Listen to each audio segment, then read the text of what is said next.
आलोक academy की online platform पर आपका स्वागत है दोस्तों। अगर आप YouTube से अलग हट करके कुछ सतत चीज़ें जानना चाहते हैं तो मेरा प्ले स्टोर पर ऐप आ गया है, वहाँ जा करके आप आलोक एकेडमी डाउनलोड कर सकते हैं और उसमें धीरे धीरे आपको नए नए वीडियोस आपको उपलब्ध मैं कराता हूँ। दोस्तों, आज करंट में जो हम लोग टॉपिक ले रहे हैं उस पर हम लोग पर चर्चा करेंगे। भारत ने जो यूएनएससी में है, यूएनएससी में, यूनाइटेड नेशंस के जो सिक्योरिटी काउंसिल की मीटिंग में वो कर क्या रहा है, ये न्यूज़पेपर का जो इंटरनेशनल न्यूज़ है दैनिक जागरण की, उस पर हम लोग पर चर्चा करेंगे। दोस्तों, यूएनएससी में भारत रूस की आलोचना करने से बच रहा है। एक तरफ खाई एक तरफ समुद्र, अगर ये कहावत कहें या ये कहें, एक तरफ बीबी एक तरफ प्रेमिका। रूस के लिए, भारत के लिए रूस एक पत्नी की तरह है, बहुत पुराने रिलेशन है। लेकिन नाटो या अमेरिका जो से जुड़े राष्ट्र हैं या ईयू से जुड़े राष्ट्र हैं, वो उसकी प्रेमिका की तरह है। ना पत्नी छोड़ी जाए ना प्रेमिका छोड़ी जाए। प्रेमिका होने के अपने फायदे और पत्नी होने के अपने फायदे, छोड़ा किसी को नहीं जा सकता है। कुछ ऐसी स्थिति है भारत की इस समय। आप इससे समझ सकते हैं कि मैं इस समय भारत की जो विदेश नीति की बहुत बड़ी अग्नि परीक्षा है कि ये कैसे कवर किया जाए, ये भारत ये कैसे कवर करे। ये एक बहुत बड़ा प्रश्न है कि ना रसिया नाराज हो, ना अमेरिका और ना नाटो नाराज हो, और हमारा काम भी बन जाए। तो हम बार बार यही कह रहे हैं कि पीस की बात कर रहे हैं, हम कह रहे हैं कि युद्ध ना लड़ो, हमें कह रहे हैं कि प्लीज़ अपनी चीज़ों को शांति से सुलझाओ, जिससे युद्ध किसी मसले का हल नहीं होता है। और हम कह भी क्या सकते हैं। तो इस तरह की एक पर चर्चा न्यूज़पेपर में है। तो उसके बाद एक और बड़ा छोटा सा है टॉपिक, यूरोप तक पहुंच सकती है हिंद प्रशांत क्षेत्र की चुनौतियां। दोस्तों, कुछ नीचे काम चल रहा है, उसकी शोर आ सकती है, तो उस शोर के लिए मैं क्षमा प्रार्थी हूँ, आप उसको प्लीज़ इग्नोर करिएगा। हिंद एक भारत के विदेश मंत्री ने जो ईयू की, यूरोपीय यूनियन के लोगों की वर्चुअल मीटिंग हुई, उसमें एक बात कही कि जो इंडो पैसिफिक रीजन है, इंडो पैसिफिक क्षेत्र है, एरिया है, रीजन है, इसमें ये दुनिया को ज़्यादा जो है लोकतंत्रवादी बनाता है। या जो हिंद प्रशांत क्षेत्र है, ये दुनिया को जो है ज़्यादा गणतंत्रात्मक बनाता है, ज़्यादा रिप्रेजेंटेटिव बनाता है। अगर ये मैं एग्जैक्टली वो शब्द ढूंढ रहा हूँ जिसको जो जयशंकर प्रसाद जी ने कहा था कि वो बहुध्रुवी हिंद प्रशांत क्षेत्र जो है दुनिया को बहुध्रुवी और पुनः संतुलन आधारित व्यवस्था का केंद्र है। क्या कह रहे हैं ये इंडो पैसिफिक रीजन की बहुध्रुवीय मल्टीपोलर व्यवस्था जो है दुनिया में, तो दुनिया यूनिपोलर न रहे, अमेरिका के नेतृत्व में न रहे, रशिया के नेतृत्व में न रहे, सब अपने अपने नेतृत्व के हिस्सेदारी का फायदा उठाएं। तो दुनिया बहुध्रुवी व्यवस्था तभी रहेगी जब इंडो पैसिफिक नेशन में किसी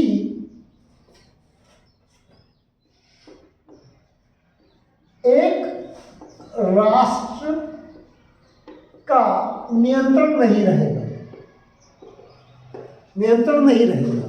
ये भारत ने संकेत किया है चाइना की तरफ कि ईयू के लोगों से कि यूरोपीय यूनियन, ईयू का जो है यूरोपीय यूनियन की आपकी जो भौगोलिक दूरी है, जो भौगोलिक दूरी है, ये जो दूरी है भौगोलिक दूरी, ये आपको बहुत देर तक प्रोटेक्ट नहीं करेगी इंडो पैसिफिक रीजन में अगर आप अपना नियंत्रण नहीं रखते हैं, या आप किसी एक राष्ट्र के नियंत्रण को में चुप रहते हैं, मौन रहते हैं। तो अगर आप ऐसा करते हैं तो आप मान के चलिए कि जो ज्योग्राफिकल डिस्टेंस है वो बहुत ज़्यादा मायने आपके लिए नहीं रखेगी। जैसे भारत कहता था टेररिज्म को लेकर के कि अगर टेररिज्म दुनिया के किसी कोने पे है तो उसमें कोई राष्ट्र ये नहीं कर सकता कि टेररिज्म इंडिया पाकिस्तान बॉर्डर पे हो रहा है, चाइना पे बॉर्डर पे हो रहा है तो अमेरिका सुरक्षित है। बात पहले यही कहा जाता था कि हमें क्या करना, टेररिज्म क्षेत्रीय समस्या होगा। जब 9/11 अमेरिका में हुआ तब जाके संपूर्ण विश्व को लगा कि आतंकवाद का रूप कितना घातक है।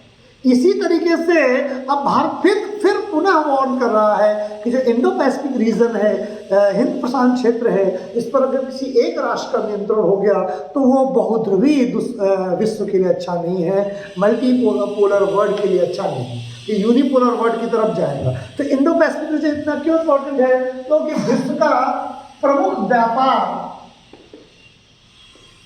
जो ट्रेड है, वो ट्रेड का मैक्सिमम हिस्सा यानी 2/3 से ज्यादा ये इंडो पैसिफिक रीजन से होकर के जाता है। व्यापार सबसे ज्यादा यहाँ होता है, क्या करोगे? इसलिए पूरे विश्व को इसमें अपने आप को ये नहीं सोचना चाहिए कि इंडो पैसिफिक रीजन से हमें कोई लेना देना नहीं, खासकर ईयू को। ये एक पर चर्चा न्यूज़पेपर में है। और तीसरा कि पुतिन को अंतर्राष्ट्रीय स्तर पर कोई समर्थन नहीं मिल रहा है, लेकिन पुतिन क्या करेंगे आप सब जानते ही हैं, उनका पीछे आना बहुत मुश्किल है। इसके बाद पेगासस प्रकरण में सुप्रीम कोर्ट करेगा सुनवाई। जो पेगासस आप जानते हैं एक स्पाईवेयर है, जिसमें एक मिस कॉल करने मात्र से आपका फोन जो है फोन की सिक्योरिटी ब्रीच हो जाती है, और वो जो पेगासस स्पाई वायरस डालने से वो आपकी सारी बातें, सारी गतिविधियां सुन सकती है। ये भारत सरकार को ये चीज़ थी राष्ट्रहित में यूज़ करने के लिए, लेकिन विपक्ष का कहना है कि वो उसका उपयोग लोगों के, नेताओं के फोन टैपिंग में भी किया है। इसको लेकर सुप्रीम कोर्ट सुनवाई करने जा रहा है, और 10वीं 12वीं की ऑनलाइन परीक्षाओं पर भी सुनवाई होगी। ये एक मैटर सुप्रीम कोर्ट में भी है। एक और नई घटना है कि दवा कंपनियों का डॉक्टरों को मुफ्त से में चीज़ें देना अब प्रतिबंधित कर दिया गया है। डॉक्टरों को पैसा देके गाड़ी सामान गिफ्ट करके और उन्हें मेडिकल स्टोर्स में बड़े बड़े गिफ्ट करके, मेरे एक रिलेटिव हैं उनके यहाँ बड़े सारे गिफ्ट आते हैं मेडिकल स्टोर, नाम नहीं बताऊँ, मेरी परिचित रिलेटिव क्या कहें तो एक रिलेटिव भी है, एक परिचित भी है, 2 लोगों का है, माल बहुत आता है। तो उसको लेकर के नियंत्रण है, उसको एक न्यूज़ ये भी है। और उसके बाद इटली से वापस लाई जाएगी भगवान लोकितेश्वर पद्म पाणी की मूर्ति। ये इंडियन कल्चर और भारतीय विचारों को वैश्विक लेवल पर बढ़ती हुई एक्सेप्टेंस की तरफ लेकर के आता है, और दुनिया एक बेहतर विश्व, मतलब भारत के विचारों को दुनिया स्वीकार कर रहा है, इस रूप में भी इसे ले सकते हैं। बस्तर में नक्सलियों ने मालगाड़ी पर और इंजन पर आग लगा दी। इसका तो नक्सली कभी कभी अपना वो प्रभाव दिखाने की कोशिश करते हैं। फिलहाल नक्सलवाद भारत में अब समाप्त प्राय होने की तरफ है। भारत सरकार ने और राज्य सरकारों के सहयोग से मिलकर के नक्सली समस्या पर काफ़ी हद तक नियंत्रण प्राप्त कर लिया। वरना 200 पुलिस वाले मारे गए, 150 पुलिस वाले मारे गए, 75 पुलिस वाले मारे गए, 5-10 तो आए दिन खबरें आती थी। अब खबर क्या आ रही है? मालगाड़ी के इंजन पर आग लगा रहे हैं। एक दिन अब ये खबरें भी आना हो सकता है बंद हो जाए। अच्छा, एक और न्यूज़पेपर में खबर है कि क्रूड की बढ़ती कीमत पर बड़ी चुनौती। भारत के लिए हमेशा एनर्जी सिक्योरिटी और सिक्योरिटी एक बड़ी समस्या रही है। पहले घोड़े हमारे बहुत बड़े इम्पोर्ट बिल को बढ़ाते थे, अब पेट्रोलियम प्रोडक्ट हमारे इम्पोर्ट बिल को बढ़ाते हैं। भारत सरकार इसीलिए ग्रीन फ्यूल पर आगे बढ़ रही है।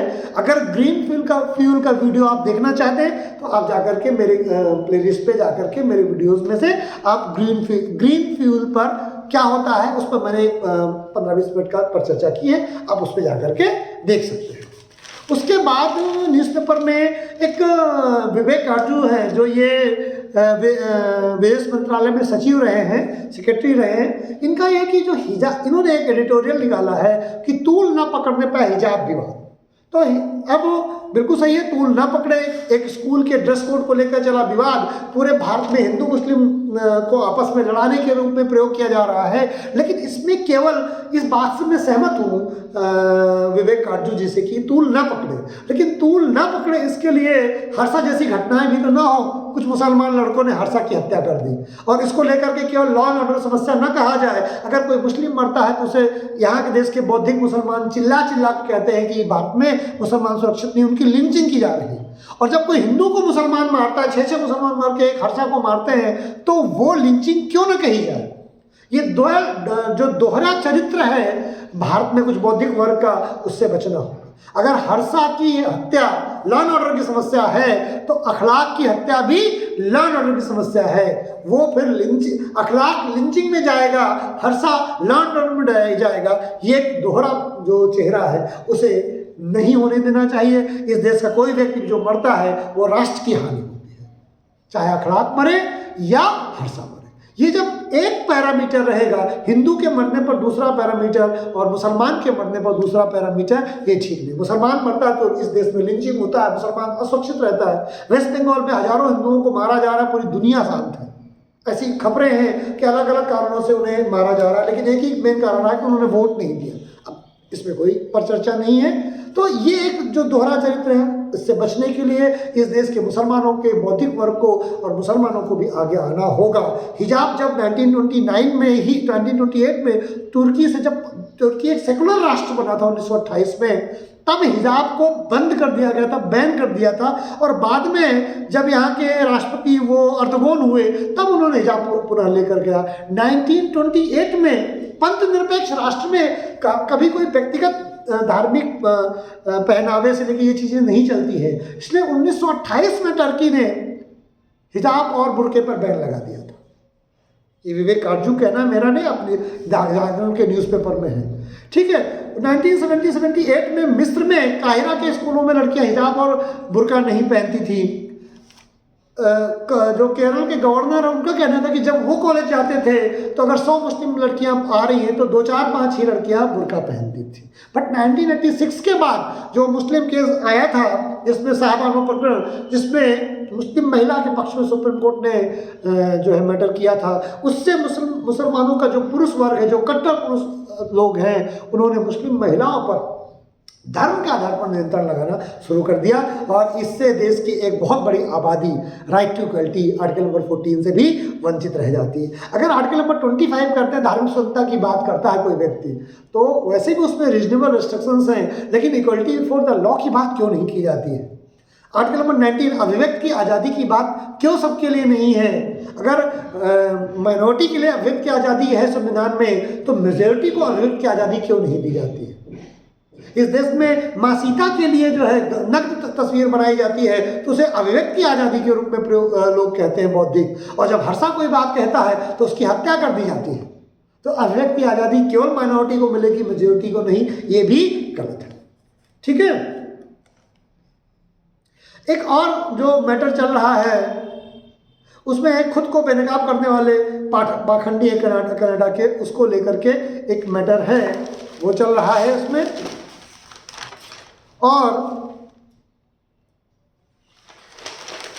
तो अब कनाडा को लेकर के जो मैटर चल रहा है उसमें आप देखेंगे कि पूरी वर्ल्ड मीडिया जो कनाडा में आपात का लगा, सब में चुप। भारत में किसान आंदोलन में देखते थे लोकतंत्र जीतेगा या नहीं, कनाडा में लोकतंत्र नहीं जीत रहा है। वहां कनाडा का लोकतंत्र कहाँ चला गया? उन ट्रक ड्राइवर के अधिकार कहाँ चले गए? वहां लोकतंत्र 2 ही हफ्ते में खत्म हो गया, हार गया ना लोकतंत्र कनाडा में। भारत में 13 महीने तक रोड जाम रही। भारत की सरकार ने उनका सम्मान किया, लोकतंत्रात्मक अधिकारों का, और फिर भी जब उनको नहीं मना पाया तो उनकी सारी मांगों को माना। लेकिन कनाडा में क्या हुआ?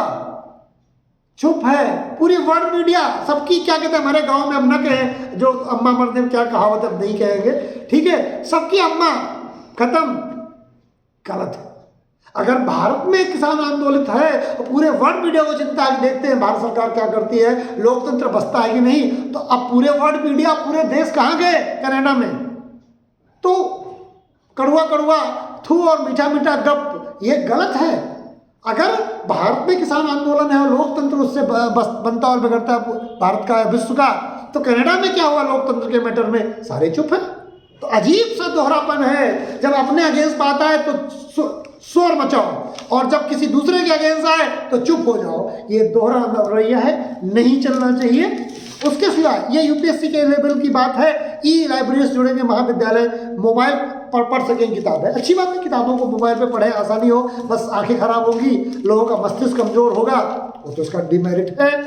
लेकिन चलिए, उन्नाव में मतदान है, ये आपके लिए कोई मैटर नहीं है। भाजपा सरकार संकट के समय में साथ नहीं छोड़ती। मोदी जी ने कहा है इसको लेकर पॉलिटिकल मैटर्स पे क्या हम लोग पर चर्चा करें। रूस ने यूक्रेन में भेजी सेना, ये एक मैटर है। रूस ने जो यूक्रेन के 2 शहर हैं उनको नए राष्ट्र के रूप में घोषित करके और अपनी सेना वहाँ पर भेज दिया है। ये चीज़ें इस तरह से चल रही हैं। रूस कहता है यूक्रेन अगर नाटो में शामिल होगा तो हम उसको बर्दाश्त नहीं करेंगे, नाटो में शामिल होने का इरादा छोड़ दे तो हमें कोई आपत्ति नहीं है। इस तरह से रूस यूक्रेन को लेकर के भी न्यूज़पेपर में ये एनालिसिस आया है, इसको लेकर के मैं आपसे बात कर चुका हूँ।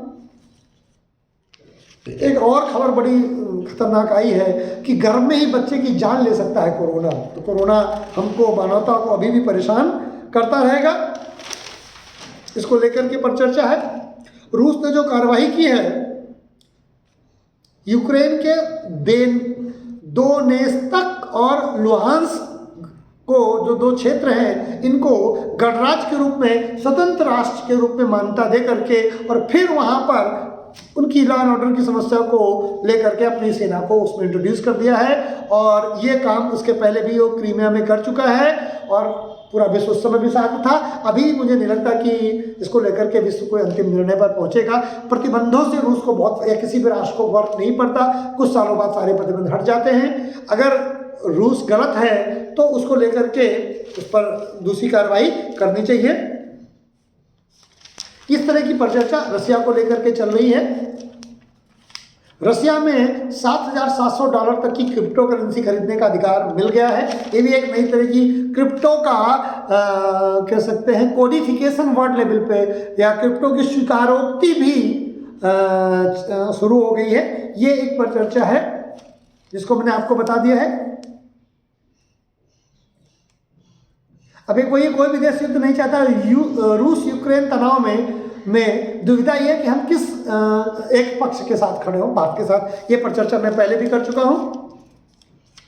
और अब जो एक है, ये महेंद्र पांडे, केंद्रीय भारी उद्योग मंत्री, उन्होंने कहा है कि हम PIL स्कीम जो ऑटोमोबाइल इंडस्ट्री को लेकर के आए हैं, इसके साथ में हम एक PIL स्कीम लेके आ रहे हैं। उन्नत रसायन तेल के खिलाफ लाए हैं, वो है 18,000 करोड़ की। और ऑटो सेक्टर में जो है वो 25,938, यानी लगभग 26,000 करोड़ की।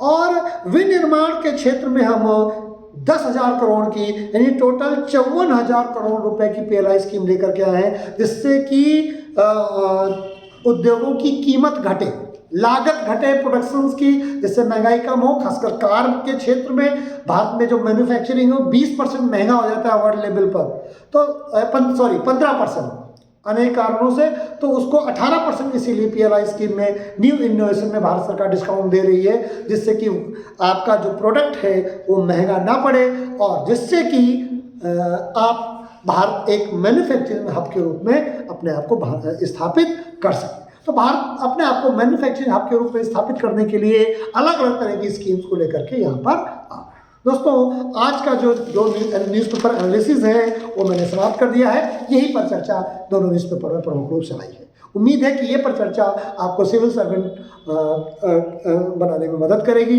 साथ में जो सिविल सेवा की तैयारी नहीं कर रहे हैं वो भी इस वीडियो को देख करके अपने ज्ञान को वर्धित कर सकते हैं, अपग्रेड कर सकते हैं और विश्व में क्या चल रहा है उससे अपने आप को कनेक्ट कर सकते हैं। दोस्तों, अगर ये चैनल आपको पसंद आए, यहाँ तक अगर आपने वीडियो देखा है तो निश्चित बात है कि ये जो चैनल आपको पसंद आ रहा है। अगर ये चैनल पसंद आए तो प्लीज़ इसे सब्सक्राइब अवश्य करें, कमेंट करें और हो सके तो अपने दोस्तों तक शेयर करें, जिससे कि मैं आपको नए नए वीडियो बनाने के लिए प्रेरित हो सकूँ। आज का वीडियो यही समाप्त करते हैं।